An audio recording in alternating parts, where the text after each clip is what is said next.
Hi, hello, namaste friends. Welcome back to Raman Tutorials. Yes ನಾನು ಮೊನ್ನೆ ನಿಮಗೆ G K ಒಂದು ವಿಷಯಕ್ಕೆ ಸಂಬಂಧಪಟ್ಟಂತೆ ನಮ್ಮ ಕೇಂದ್ರ ಸರ್ಕಾರದ ಪ್ರಮುಖ ಯೋಜನೆಗಳ ಬಗ್ಗೆ ತಿಳ್ಕೊಳ್ತಾ ಇದ್ವಿ. ಸುಮಾರು ನಾನು ನಿಮಗೆ 10 ಪ್ರಶ್ನೆಗಳನ್ನ ಡಿಸ್ಕಷನ್ ಮಾಡಿದ್ದೆ ವಿತ್ ವಿವರಣಾತ್ಮಕವಾಗಿ. ಇವತ್ತು ಮುಂದಿನ ಪ್ರಶ್ನೆ ಕಡೆ ನಾವು ಹೋಗ್ತಾ ಹೋಗೋಣ. ಅಂಡ್ ಇದು ನಿಮಗೆ ಕರ್ನಾಟಕದಲ್ಲಿ ಕರೆಯುವಂತಹ ಎಲ್ಲಾ ನೇಮಕಾತಿ ಪರೀಕ್ಷೆಗಳಿಗೂ ಕೂಡ ತುಂಬಾನೇ ಹೆಲ್ಪ್ ಆಗುತ್ತೆ.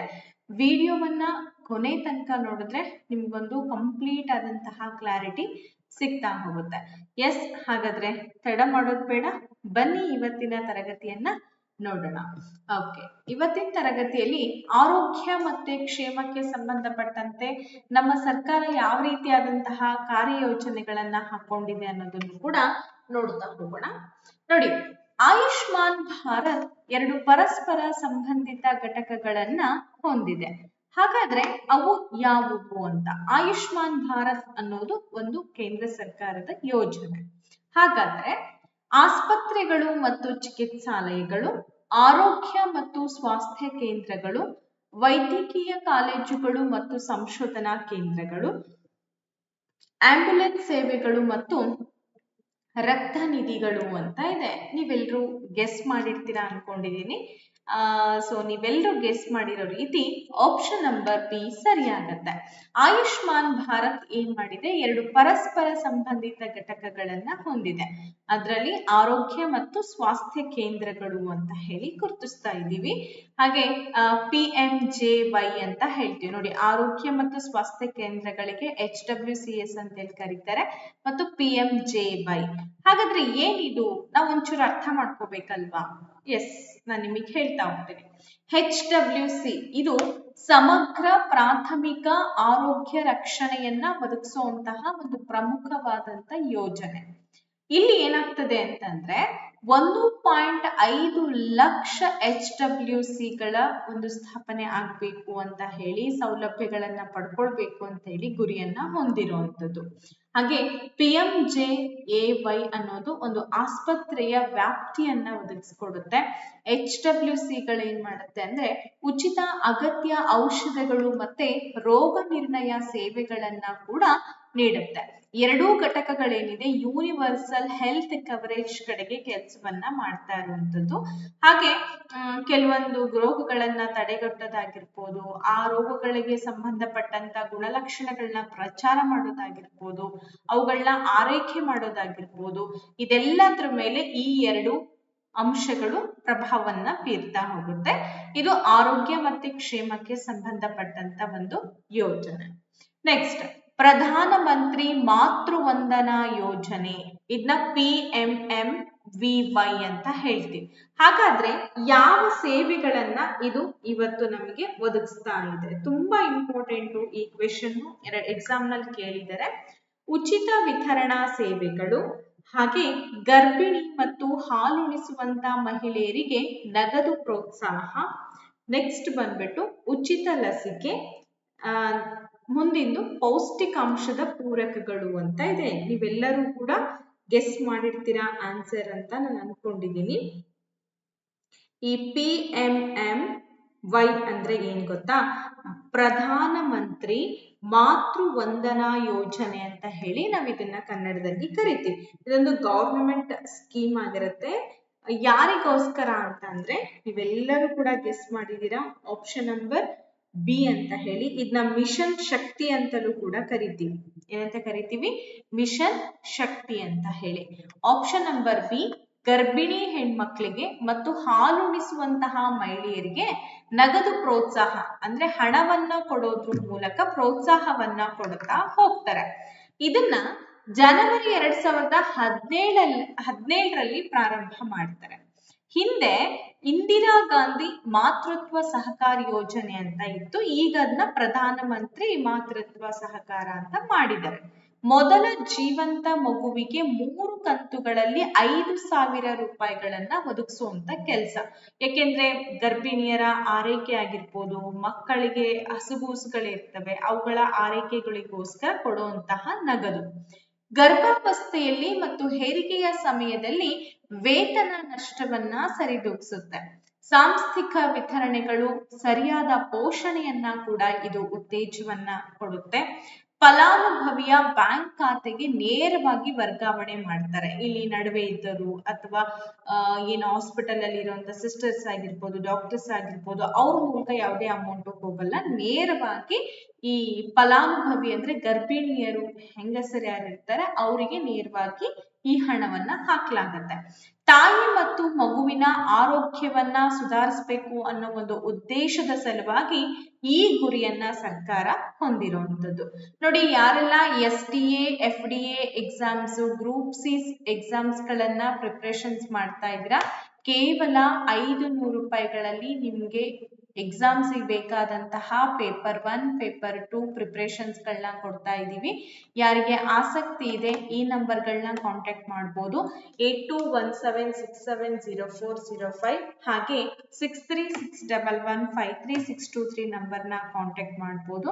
ನಿಮ್ಗೆ ಡಿಟೇಲ್ ಆಗಿರುವಂತ ಪೇಪರ್ 1, ಪೇಪರ್ 2 ವಿಡಿಯೋಸ್, ನೋಟ್ಸ್ ಗಳು ಎರಡೂ ಕೂಡ ಸಿಗತ್ತೆ. ಓಕೆ, ಹಾಗಾದ್ರೆ 13ನೇ ಪ್ರಶ್ನೆಗೆ ಹೋಗೋಣ. ಮಿಷನ್ ಇಂದ್ರಧನುಷ್ ಇದು ಯಾವುದರ ಮೇಲೆ ಕೇಂದ್ರೀಕರಣ ಮಾಡುತ್ತೆ? ಮಳೆ ನೀರಿನ ಕೊಯ್ಲು, ಮಕ್ಕಳು ಮತ್ತು ಗರ್ಭಿಣಿಯರಿಗೆ ಪ್ರತಿರಕ್ಷಣೆ, ಸೌರಶಕ್ತಿ ಹಾಗೂ ಹೆದ್ದಾರಿ ನಿರ್ಮಾಣ ಅಂತ ಇದೆ. ಇದೊಂದು ಯೋಜನೆಯನ್ನ ನಾವು ನೋಡಿದ ತಕ್ಷಣ ನಮಗೆ ಒಂದು ನೆನಪಿಗೆ ಬರುತ್ತೆ, ಇಂದ್ರಧನುಷ್ ಅಂತ ಇದೆ. ಸೊ ಏನ್ ಬರುತ್ತೆ ನಮಗೆ ನೆನಪಿಗೆ? ಆಲ್ಮೋಸ್ಟ್ ನೀವೆಲ್ಲರೂ ಕೂಡ ಗೆಸ್ ಮಾಡಿರೋ ರೀತಿಯಲ್ಲಿ ಆಪ್ಷನ್ ನಂಬರ್ ಬಿ, ಮಕ್ಕಳು ಮತ್ತು ಗರ್ಭಿಣಿಯರಿಗೆ ಪ್ರತಿರಕ್ಷಣೆಯನ್ನ ಕೊಡ್ಬೇಕು ಅನ್ನೋ ಒಂದು ಉದ್ದೇಶದ ಸಲುವಾಗಿ ಈ ಯೋಜನೆಯನ್ನ ಜಾರಿಗೆ ತರ್ತಾರೆ. ಇದು ಡಿಸೆಂಬರ್ 2014ರಲ್ಲಿ ಪ್ರಾರಂಭ ಮಾಡಿರುವಂತಹ ಒಂದು ಯೋಜನೆ. 2 ವರ್ಷದೊಳಗಿನ ಮಕ್ಕಳು ಹಾಗೆ ಗರ್ಭಿಣಿಯರನ್ನ ಗುರಿಯಾಗಿಟ್ಸ್ಕೊಂಡು ಈ ಒಂದು ಯೋಜನೆಯನ್ನ ಜಾರಿಗೆ ತರ್ತಾರೆ. ಅಂದ್ರೆ 12 ಲಸಿಕೆ ತಡೆಗಟ್ಟಬಹುದಾದಂತಹ ರೋಗಗಳನ್ನ ಒಳಗೊಂಡಿದೆ. ಅಂದ್ರೆ ಈಗ ಸಿಡುಬು, ದಡಾರ ಅಂತ ಏನ್ ರೋಗಗಳಿದೆ ಅದೆಲ್ಲವನ್ನ ತಡೆಗಟ್ಟಬೇಕು ಅಂತ ಹೇಳಿ 12 ಲಸಿಕಾ ಚಿಕಿತ್ಸೆಗಳನ್ನ ಕೊಡೋದು. 2017ರಲ್ಲಿ ಇಂಟೆನ್ಸಿಫೈಡ್ ಮಿಷನ್ ಇಂದ್ರಧನುಷ್ IMI ಅಂತ ಹೇಳಿ ಈ ಒಂದು ಮಿಷನ್ ಅನ್ನ ಪ್ರಾರಂಭ ಮಾಡ್ತಾರೆ. IMI 2.0 ಏನಾಗುತ್ತೆ, ಡಿಸೆಂಬರ್ 2019ರಲ್ಲಿ ಪ್ರಾರಂಭ ಮಾಡ್ತಾರೆ. ಸೊ ಇದರ ಅನ್ವಯ ನಿಮಗೆ ಗೊತ್ತಿದೆ, ಈಗ ಹುಟ್ಟಿದಂತಹ ಮಕ್ಕಳಿಗೂ ಕೂಡ ಎಲ್ಲಾ ಲಸಿಕೆಗಳನ್ನ ಹಾಕ್ಬೇಕು. 2022ರ ವೇಳೆಗೆ ಸಂಪೂರ್ಣ ರೋಗ ನಿರೋಧಕ ವ್ಯಾಪ್ತಿಯನ್ನ ಸಾಧಿಸಬೇಕು ಅನ್ನೋದೇ ಈ ಒಂದು ಯೋಜನೆಯ ಪ್ರಮುಖ ಗುರಿಯಾಗಿತ್ತು. ಓಕೆ, ಹಾಗಾದ್ರೆ ಮುಂದಿನ ಒಂದು ಪ್ರಶ್ನೆಗೆ ಹೋಗೋಣ. ಪ್ರಧಾನ ಮಂತ್ರಿ ಭಾರತೀಯ ಜನೌಷಧಿ ಪರಿಯೋಜನಾ ಒದಗಿಸುತ್ತದೆ. ನೋಡಿ, ನಿಮಗೆಲ್ಲ ಗೊತ್ತಿರ್ಬೋದು, ಪ್ರತಿಯೊಂದು ಹಳ್ಳಿಗಳಲ್ಲಿ ಏನಾಗಿದೆ, ಜನೌಷಧಿ ಅಂತ ಹೇಳಿ ಒಂದು ಔಷಧ ಅಂಗಡಿಯನ್ನ ಶುರು ಮಾಡಿದ್ದಾರೆ. ಯಾಕಿರಬಹುದು ನೋಡೋಣ. PMBJP ಅಂತ ಹೇಳಿ ಕರೀತಾರೆ. BPL ಕುಟುಂಬಗಳಿಗೆ ಉಚಿತ ಔಷಧಗಳು, ಕೈಗೆಟುಕುವ ಬೆಲೆಯಲ್ಲಿ ಗುಣಮಟ್ಟದ ಜನರಿಕ್ ಔಷಧಗಳು, ಆಯುರ್ವೇದ ಔಷಧಗಳು ಮಾತ್ರ ದೊರೆಯುತ್ತೆ, ವೈದ್ಯಕೀಯ ಉಪಕರಣಗಳು ಅಂತ ಇದೆ. ಈ ಜನೌಷಧ ಅಂತೇಳಿ ಮಳಿಗೆಗಳಿದೆ, ನೀವೆಲ್ಲರೂ ನೋಡಿರ್ತೀರಾ, ಸರ್ವೇ ಸಾಮಾನ್ಯ ಎಲ್ಲಾ ಊರುಗಳಲ್ಲೂ ಕೂಡ ಹಾಕಿದ್ದಾರೆ, ಪ್ರತಿಯೊಂದು ತಾಲೂಕು ಡಿಸ್ಟಿಕ್ ನಲ್ಲಿ. ಈ ಜನೌಷಧ ಅಂತ ಯಾಕೆ ಮಾಡಿದ್ರು? ತುಂಬಾ ಇಂಟ್ರೆಸ್ಟಿಂಗ್ ಆಗಿರುವಂತಹ ಒಂದು ಯೋಜನೆ ಇದು. ಏಕೆಂದ್ರೆ ಎಲ್ಲರಿಗೂ ಕೂಡ ಕೈಗೆಟುವಂತಹ ಬೆಲೆಯಲ್ಲಿ ಗುಣಮಟ್ಟದ ಔಷಧಿಗಳನ್ನ ಕೊಡಬೇಕು ಅನ್ನೋ ಒಂದು ಮುಖ್ಯ ಉದ್ದೇಶಕ್ಕೋಸ್ಕರ ಈ ಯೋಜನೆಯನ್ನ ಜಾರಿಗೆ ತರ್ತಾರೆ. ನೋಡಿ, ಫಾರ್ಮಾಸ್ಯೂಟಿಕಲ್ಸ್ ಇಲಾಖೆಯ ಅಡಿಯಲ್ಲಿ ಏನ್ ಮಾಡ್ತಾರೆ, ಈ ಒಂದು ಯೋಜನೆಯನ್ನ ಪ್ರಾರಂಭ ಮಾಡ್ತಾರೆ. ಸುಮಾರು 9,000+ ಜನೌಷಧಿ ಕೇಂದ್ರಗಳು ಇವತ್ತಿನ ದಿನ ಕಾರ್ಯಗಳನ್ನ ನಿರ್ವಹಿಸ್ತಾ ಇದೆ. ನಾನು ಹೇಳಿದೆ ನಿಮಗೆ, ಸೊ ಔಷಧಗಳ ಬ್ರಾಂಡೆಡ್ ಸಮಾನಕ್ಕಿಂತ 50-90% ಇಲ್ಲಿ ಕಡಿಮೆ ದರದಲ್ಲಿ ನಮ್ಗೆ ಔಷಧಿಗಳು ಸಿಗುತ್ತೆ. ನೀವು ಹೋಗಿ ನೋಡ್ಬೋದು, ನಾರ್ಮಲ್ ಆಗಿ ಮೆಡಿಕಲ್ ಸ್ಟೋರ್ ನಲ್ಲಿ ಸಿಗುವಂತ ಔಷಧಿಗಳ ರೇಟ್ಗೂ ಈ ಜನೌಷಧಿ ಅಂಗಡಿಗಳಲ್ಲಿ ಸಿಗುವಂತ ರೇಟ್ಗೂ ಸಾಕಷ್ಟು ವ್ಯತ್ಯಾಸಗಳಿದೆ. ಯಾರಾದ್ರೂ ನೀವು ಹೋಗಿ ಅಲ್ಲಿ ವ್ಯವಹಾರ ಮಾಡಿದೀರಾ ಅಂದ್ರೆ ಗೊತ್ತಾಗುತ್ತೆ. ನಾವು ಕೂಡ ಯೂಶುವಲಿ ಜನೌಷಧಿಯಲ್ಲಿ ಔಷಧಿಗಳನ್ನ ತೆಗೆದುಕೊಳ್ಳುವಂಥದ್ದು. ನಿಯಂತ್ರಕ ಅಧಿಕಾರಿಗಳಿಂದ ಗುಣಮಟ್ಟವನ್ನ ಪ್ರಮಾಣೀಕರಿಸಲ್ಪಟ್ಟಿದೆ. ಅಷ್ಟೇ ಅಲ್ಲ, ಎಲ್ಲಾ ಜಿಲ್ಲೆಗಳಲ್ಲೂ ಕೂಡ 10,500 ಕೇಂದ್ರಗಳನ್ನ ಗುರಿಪಡಿಸಲಾಗಿದೆ. ಎಲ್ಲಾ ಜಿಲ್ಲೆಗಳಲ್ಲಿ ಇಷ್ಟು ಕೇಂದ್ರಗಳಿರ್ಬೇಕು ಅನ್ನೋ ಒಂದು ಗುರಿಯನ್ನ ಹೊಂದಿದೆ. ನಾಗರಿಕರಿಗೆ ವಾರ್ಷಿಕ ಸಾವಿರಾರು ಕೋಟಿ ಇಲ್ಲಿ ಉಳಿತಾಯನೂ ಕೂಡ ಆಗ್ತದೆ. ಗೊತ್ತಾಯ್ತಲ್ಲ? ಹಾಗಾದ್ರೆ ನೆಕ್ಸ್ಟ್ ಒಂದು ಯೋಜನೆ ಬಂದ್ಬಿಟ್ಟು ಈಟ್ ರೈಟ್ ಇಂಡಿಯಾ ಆಂದೋಲನ. ಹಾಗಾದ್ರೆ ಇದು ಯಾವುದರ ಒಂದು ಉಪಕ್ರಮವಾಗಿದೆ ನೋಡಿ. ಆರೋಗ್ಯ ಸಚಿವಾಲಯ, FSSAI ಅಂದ್ರೆ ಭಾರತೀಯ ಆಹಾರ ಸುರಕ್ಷತೆ ಮತ್ತು ಗುಣಮಟ್ಟ ಪ್ರಾಧಿಕಾರ, ನೀತಿ ಆಯೋಗ, ಕೃಷಿ ಸಚಿವಾಲಯ ಅಂತ ಇದೆ. ಹಾಗಾದ್ರೆ ಈಟ್ ರೈಟ್ ಇಂಡಿಯಾ ಈ ಆಂದೋಲನ ಯಾವುದಕ್ಕೆ ಸಂಬಂಧಪಟ್ಟಿದೆ? ಈಟ್ ರೈಟ್ ಅಂತಂದ್ರೆ ನಮ್ಗೆ ಗೊತ್ತಾಯ್ತು, ಇದು ಭಾರತೀಯ ಆಹಾರ ಸುರಕ್ಷತೆ ಮತ್ತು ಗುಣಮಟ್ಟ ಪ್ರಾಧಿಕಾರಕ್ಕೆ ಸಂಬಂಧಪಟ್ಟಂತ ಒಂದು ಯೋಜನೆ. ಹಾಗಾದ್ರೆ ಇದನ್ನ ಎಷ್ಟರಲ್ಲಿ ಪ್ರಾರಂಭ ಮಾಡ್ತಾರೆ ಅಂದ್ರೆ ಜುಲೈ 2018ರಲ್ಲಿ ಇದನ್ನ ಪ್ರಾರಂಭ ಮಾಡ್ತಾರೆ. ದ್ವಿಮುಖ ವಿಧಾನ ಅಂದ್ರೆ ಆರೋಗ್ಯಕರವಾಗಿ ತಿನ್ನಿ, ಸುರಕ್ಷಿತವಾಗಿ ತಿನ್ನಿ ಅನ್ನೋದೇ ಇದರ ಮುಖ್ಯ ಉದ್ದೇಶ. ಅಪೌಷ್ಟಿಕತೆ, ಸ್ಥೂಲಕಾಯತೆಯನ್ನ ಕಡಿಮೆ ಮಾಡಬೇಕು ಅನ್ನೋ ಒಂದು ಮುಖ್ಯ ಉದ್ದೇಶದಿಂದ ಈ ಯೋಜನೆಯನ್ನ ಜಾರಿಗೊಳಿಸ್ತಾರೆ.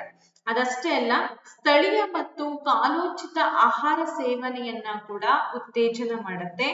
ಬಲವರ್ಧನೆ, ಟ್ರಾನ್ಸ್ ಕೊಬ್ಬಿನ ನಿರ್ಮೂಲನೆ ಇವೆಲ್ಲವನ್ನ ಕೂಡ ಒಳಗೊಂಡಿರುವಂತದ್ದು ಈ ಒಂದು ಯೋಜನೆ. ಈಗ ಸದ್ಯದ ಪರಿಸ್ಥಿತಿಯಲ್ಲಿ ಕೊಬ್ಬಿನ ಅಂಶಗಳು ಜಾಸ್ತಿಯಾಗಿ ನಮಗೆ ಬೇಕಾಗಿರುವಂತಹ ಕೆಟ್ಟ ಕೊಬ್ಬು ನಮ್ಮ ದೇಹದಲ್ಲಿ ಸೇರ್ಕೊಂಡು ಸಾಕಷ್ಟು ತೊಂದರೆಗಳನ್ನ ನಾವೆಲ್ಲರೂ ಅನುಭವಿಸ್ತಾ ಇದ್ದೀವಿ. ಅದಕ್ಕೆ ಸಂಬಂಧಪಟ್ಟಂತೆ ಉತ್ತಮ ಆಹಾರ ಪದ್ಧತಿಯ ಮೂಲಕ ಸಾರ್ವಜನಿಕ ಆರೋಗ್ಯವನ್ನ ಸುಧಾರಣೆ ಮಾಡಬೇಕು ಅನ್ನೋ ಉದ್ದೇಶಕ್ಕೋಸ್ಕರನೇ FSSAI ಕಾಯ್ದೆಯನ್ನ ಜಾರಿಗೆ ಮಾಡ್ತಾರೆ. ಗೊತ್ತಾಯ್ತಲ್ಲ ಎಷ್ಟರಲ್ಲಿ ಏನು ಎತ್ತ ಅಂತ ಹೇಳಿ. ಎಕ್ಸಾಮ್ಸ್ ಅಲ್ಲಿ ನಿಮ್ಗೆ ಯಾವುದೇ ರೀತಿ ಕೇಳಿದ್ರು ಕೂಡ ನೀವು ಆನ್ಸರ್ ಅನ್ನ ಮಾಡ್ಲಿಕ್ಕೆ ರೆಡಿ ಇರ್ಬೇಕು. ಎಸ್, ಇನ್ನ ಶಿಕ್ಷಣ ಮತ್ತೆ ಕೌಶಲ್ಯ ಅಭಿವೃದ್ಧಿಯಲ್ಲಿ ಯಾವ ರೀತಿ ಪಾತ್ರವನ್ನ ನಿರ್ವಹಿಸಿದೆ ಸರ್ಕಾರ ಅನ್ನೋದನ್ನ ನೋಡ್ತಾ ಹೋಗೋಣ. 2020ರಲ್ಲಿ NEP ಯನ್ನ ಜಾರಿಗೊಳಿಸ್ತಾರೆ, ರಾಷ್ಟ್ರೀಯ ಶಿಕ್ಷಣ ನೀತಿ ಅಂತ ಹೇಳಿ. ಹಾಗಾದ್ರೆ ಶಾಲಾ ಶಿಕ್ಷಣಕ್ಕಾಗಿ ಯಾವ ರಚನೆಯನ್ನ ಪ್ರಸ್ತಾಪಿಸುತ್ತೆ? 10+2, 5+3+3+4, 8+4, 6+3+3 ಅಂತ ಇದೆ. ರಾಷ್ಟ್ರೀಯ ಶಿಕ್ಷಣ ನೀತಿ 2020 ಬಹಳ ಮುಖ್ಯವಾದಂತಹ ವಿಚಾರ. ಸುಮಾರು ಸಲ ಎಕ್ಸಾಮ್ಸ್ ಅಲ್ಲಿ ಕೂಡ ಕೇಳಿದ್ದಾರೆ.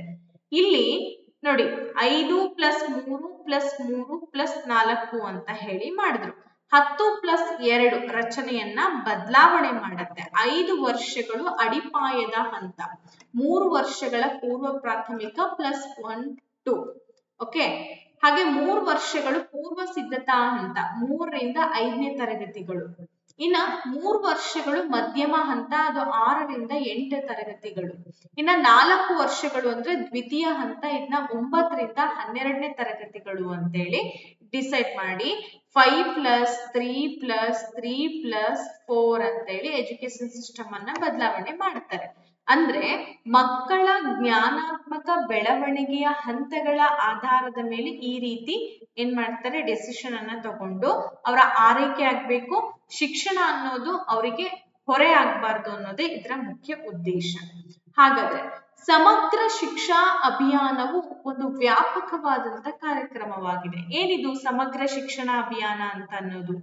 ಉನ್ನತ ಶಿಕ್ಷಣ ಮಾತ್ರ, ಪೂರ್ವ ಪ್ರಾಥಮಿಕದಿಂದ 12ನೇ ತರಗತಿವರೆಗೂ ಕೂಡ ಶಾಲಾ ಶಿಕ್ಷಣ, ವೃತ್ತಿಪರ ತರಬೇತಿ, ವಯಸ್ಕರ ಶಿಕ್ಷಣ ಅಂತ ಇದೆ. ನೀವೆಲ್ಲರೂ ಗೆಸ್ ಮಾಡಿರ್ತೀರಾ. ತುಂಬಾ ಇಂಪಾರ್ಟೆಂಟ್ ಕಾನ್ಸೆಪ್ಟು. ನೆಗ್ಲೆಕ್ಟ್ ಮಾಡ್ತಾ ಹೋದ್ವಿ ಅಂತಂದ್ರೆ ನಮ್ಗೆಲ್ಲಾನು ಕೂಡ ಟಫ್ ಅಂತ ಅನ್ಸುತ್ತೆ. ಆದಷ್ಟು ನಾವು ಅದನ್ನ ತಿಳ್ಕೊಳ್ಳೋದಕ್ಕೆ ಹಂಬಲಿಸ್ತಾ ಇದ್ದೀವಿ, ಪ್ರಯತ್ನ ಮಾಡ್ತಾ ಇದ್ದೀವಿ ಅಂದ್ರೆ ಎಲ್ಲವೂ ಕೂಡ ಈಸಿ ಗೋಯಿಂಗ್ ಆಗುತ್ತೆ. So option number 2 is the right answer. ಪೂರ್ವ ಪ್ರಾಥಮಿಕದಿಂದ 12ನೇ ತರಗತಿವರೆಗೂ ಕೂಡ ಶಾಲಾ ಶಿಕ್ಷಣವನ್ನ ಕೊಡ್ಬೇಕು ಅನ್ನೋದೇ ಈ ಸರ್ವ ಶಿಕ್ಷಾ ಅಭಿಯಾನ ಅಂತ ಹೇಳ್ತೀವಿ. 3 ಯೋಜನೆಗಳಿದೆ, SSA, RMSA, TE ಅಂತ ಹೇಳಿ. ಸೊ ಇವನ್ 3ನ್ನ ಕೂಡ ವಿಲೀನಗೊಳಿಸ್ಬೇಕು ಅಂತ ಹೇಳಿ 2018-19ರಲ್ಲಿ ಸರ್ವ ಶಿಕ್ಷಾ ಅಭಿಯಾನ ಅಂತ ಹೇಳಿ ಒಂದು ಯೋಜನೆಯನ್ನ ಪ್ರಾರಂಭ ಮಾಡ್ತಾರೆ. ಗೊತ್ತಾಯ್ತಾ? ಸರ್ವ ಶಿಕ್ಷಣ ಅಭಿಯಾನ, ರಾಷ್ಟ್ರೀಯ ಮಾಧ್ಯಮಿಕ ಶಿಕ್ಷಣ ಅಭಿಯಾನ, ಈ ತರ ನೆಕ್ಸ್ಟ್ ಸಂಪೂರ್ಣ ಶಾಲಾ ಶಿಕ್ಷಣದ ನಿರಂತರತೆಯನ್ನ ಇದು ಒಳಗೊಂಡಿದೆ. ಅಂದ್ರೆ 11, 12 ಅನ್ನೋದು ಮಕ್ಳಿಗೆ ಬೇರೆ ಅಂತ ಅನ್ಸ್ಬಾರ್ದು, ಅದು ಕೂಡ ಶಾಲಾ ಶಿಕ್ಷಣ ಅಂತಾನೆ ಅನ್ಸ್ಬೇಕು ಅನ್ನೋ ಉದ್ದೇಶಕ್ಕೋಸ್ಕರ ಇದು ಮಾಡೋದು.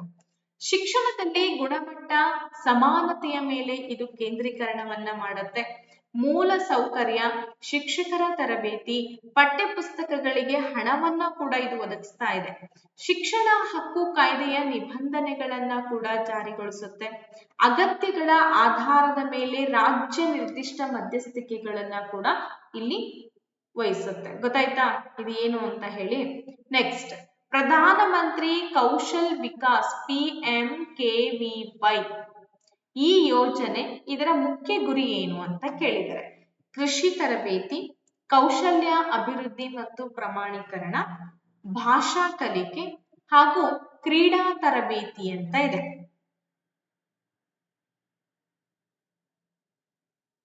ಎಸ್, ನೀವೆಲ್ಲರೂ ಕೂಡ ಗೆಸ್ ಮಾಡಿರ್ತೀರಾ ಯಾವ್ದಾಗುತ್ತೆ ಇಲ್ಲಿ ಉತ್ತರ ಅಂತ ಹೇಳಿ. 100% ನಿಮ್ಮ ಉತ್ತರ ಸರಿ. ಯಾಕೆಂತಂದ್ರೆ ಇದು ಕೌಶಲ್ಯಗಳನ್ನ ಅಭಿವೃದ್ಧಿ ಪಡಿಸ್ಬೇಕು ಅನ್ನೋ ಉದ್ದೇಶದ ಸಲುವಾಗಿ ಜುಲೈ 15, 2015 ಪ್ರಾರಂಭ ಮಾಡ್ತಾರೆ. ಕೌಶಲ್ಯ ಅಭಿವೃದ್ಧಿ ಸಚಿವಾಲಯದ ಒಂದು ಪ್ರಮುಖ ಯೋಜನೆ ಅಂತ ಕರಿತಾ ಇದೀವಿ PMKVY. ಇದು ಜನವರಿ 2021 ಪ್ರಾರಂಭ ಆಗುತ್ತೆ. ಸೊ PMKVY 3.0 ಅಂತ ಹೇಳಿ ಹೇಳ್ತೀವಿ. ಪೂರ್ವ ಕಲಿಕೆಯ RPL ಅಂತ ಹೇಳ್ತೀವಿ. ಈ ತರಬೇತಿಯ ಅಲ್ಪಾವಧಿಯ ಮತ್ತು ಗುರುತಿಸುವಿಕೆಯನ್ನ ಇದು ಒದಗಿಸುತ್ತೆ. ಪ್ರಮಾಣೀಕರಣದ ಮೇಲೆ ವಿತ್ತೀಯ ಬಹುಮಾನದೊಂದಿಗೆ ಉಚಿತ ಕೌಶಲ್ಯ ತರಬೇತಿಯನ್ನ ಕೊಡಬೇಕು. ಹಿಂದಿನ ಹಂತಗಳಲ್ಲಿ ಅಂದ್ರೆ 1.25 ಕೋಟಿ ಯುವಕರು ತರಬೇತಿಯನ್ನ ಕೂಡ ಇಲ್ಲಿ ಪಡ್ಕೊಂಡಿದ್ದಾರೆ. ರಾಷ್ಟ್ರೀಯ ಕೌಶಲ್ಯ ಅಭಿವೃದ್ಧಿ ಅಥವಾ ಕೌಶಲ್ಯ ಅರ್ಹತಾ ಚೌಕಟ್ಟಿನೊಳಗೆ ಇದನ್ನ ಜೋಡಣೆ ಕೂಡ ಮಾಡಿದ್ದಾರೆ. ಅರ್ಥ ಆಯ್ತಲ್ಲ ಏನು ಎತ್ತ ಅಂತ ಹೇಳಿ. ನೆನ್ಪಿಟ್ಕೋಬೇಕು ಅಂತ ನಾನು ಪ್ರತಿ ಸಲ ಹೇಳ್ತೀನಿ, ಯಾಕೆಂತಂದ್ರೆ ಇಂಪಾರ್ಟೆಂಟ್. ಹಾಗಾಗಿ ಮುಂದಿನ ಪ್ರಶ್ನೆಗೆ ಹೋಗೋಣ. ಸೊ ಮುಂದಿನ ಪ್ರಶ್ನೆ ಏನಂತ ಹೇಳಿ ನೋಡೋಣ. 19ನೇ ಪ್ರಶ್ನೆ, PM E-ವಿದ್ಯಾ ಕಾರ್ಯಕ್ರಮವನ್ನ ಇದಕ್ಕೋಸ್ಕರ ಪ್ರಾರಂಭ ಮಾಡಲಾಯಿತು. PM E-ವಿದ್ಯಾ ಸೊ ಅಂದ್ರೆ COVID-19 ಸಮಯದಲ್ಲಿ ಡಿಜಿಟಲ್ ಶಿಕ್ಷಣ, ವಿಡಿಯೋ ನಿರ್ಮಾಣ, ಆನ್ಲೈನ್ ಶಾಪಿಂಗ್, ಮನೋರಂಜನೆ ಅಂತ ಇದೆ.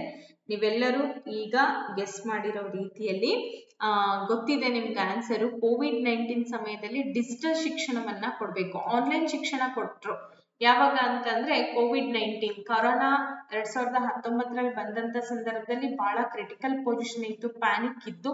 ಆ ಸಂದರ್ಭದಲ್ಲಿ ಈ ಡಿಜಿಟಲ್ ಶಿಕ್ಷಣವನ್ನ ಜಾರಿಗೆ ತರ್ತಾರೆ. ಆತ್ಮನಿರ್ಭರ ಭಾರತದ ಭಾಗವಾಗಿ ಮೇ 17, 2020 ಏನ್ ಮಾಡ್ತಾರೆ, ಇದನ್ನ ಪ್ರಾರಂಭ ಮಾಡ್ತಾರೆ. ಶಿಕ್ಷಣಕ್ಕೆ ಮಲ್ಟಿಮೋಡ್ ಡಿಜಿಟಲ್ ಪ್ರವೇಶವನ್ನ ಮಾಡಲಾಯಿತು.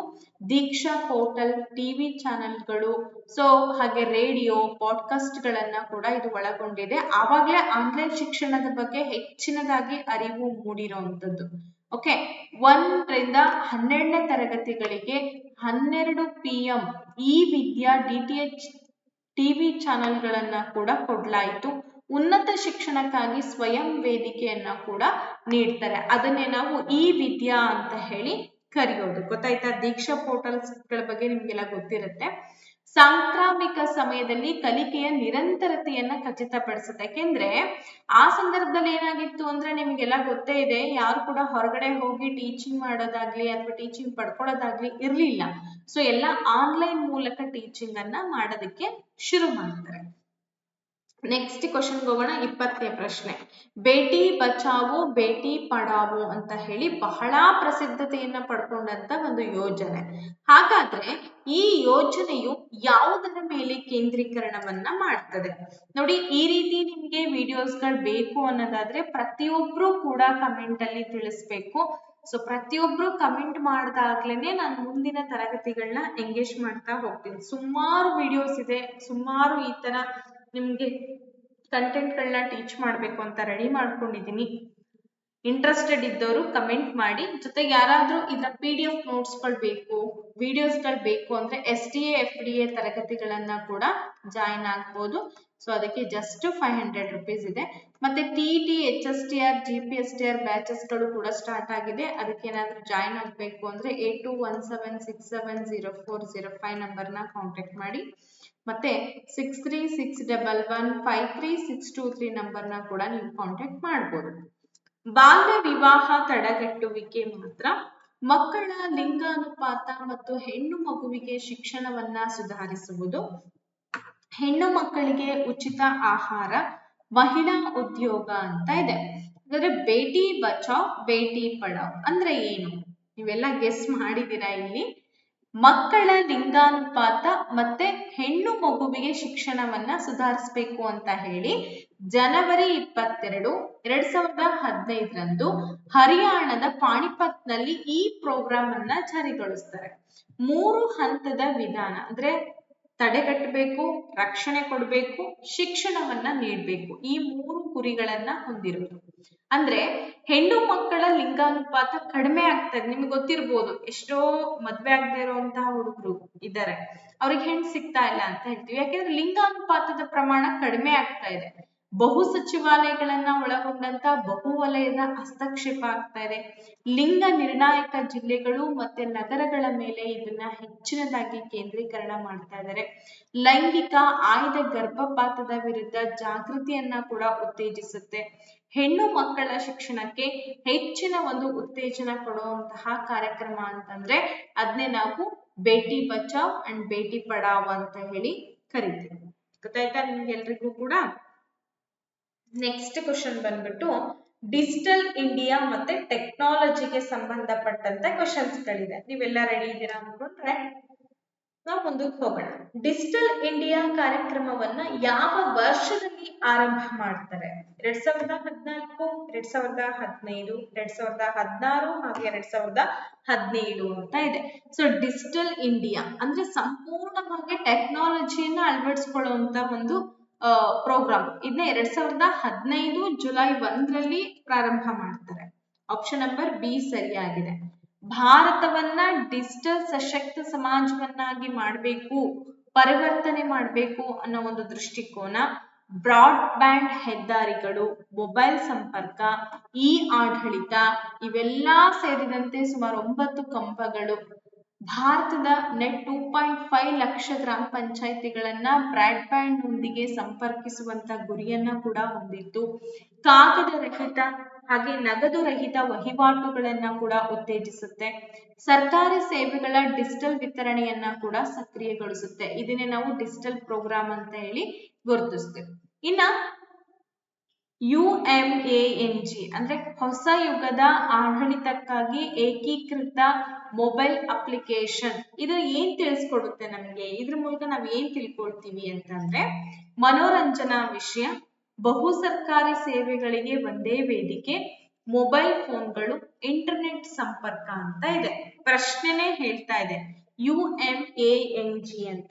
ಏನಿದು UMANG ಅಂತಂದ್ರೆ ತಿಳ್ಕೊಬೇಕಲ್ವಾ ನಾವದ್ನ? ಹಾಗಾದ್ರೆ ನೋಡೋಣ. ನೀವು ಆನ್ಸರ್ ಹೇಳ್ತಾ ಹೋಗಿ ಅಥವಾ ಗೆಸ್ ಮಾಡ್ತಾ ಹೋಗಿ.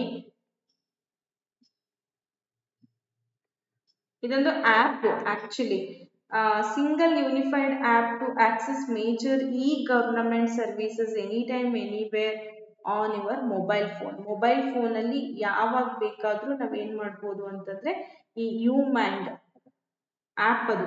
ಓಕೆ, ಅಂದ್ರೆ ನಮ್ಮ ಬಹು ಸರ್ಕಾರಿ ಸೇವೆಗಳಿಗೆ ಒಂದೇ ವೇದಿಕೆ. ಬಹು ಸರ್ಕಾರಿ ಸೇವೆಗಳು ಅಂತಂದ್ರೆ ಬೇರೆ ಬೇರೆ ಪೋರ್ಟಲ್ಸ್ ಗಳನ್ನ ಓಪನ್ ಮಾಡೋದಕ್ಕೆ ಹೆಲ್ಪ್ ಆಗುತ್ತೆ.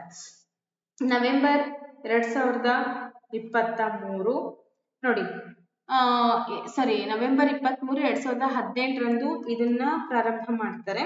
ಅದಲ್ಲದಂಗೆನೆ ಕೇಂದ್ರ ಮತ್ತು ರಾಜ್ಯಗಳಿಂದ 19,000+ ಸೇವೆಗಳನ್ನ ಪ್ರವೇಶಿಸುವಂತಹ ಒಂದೇ ವೇದಿಕೆ.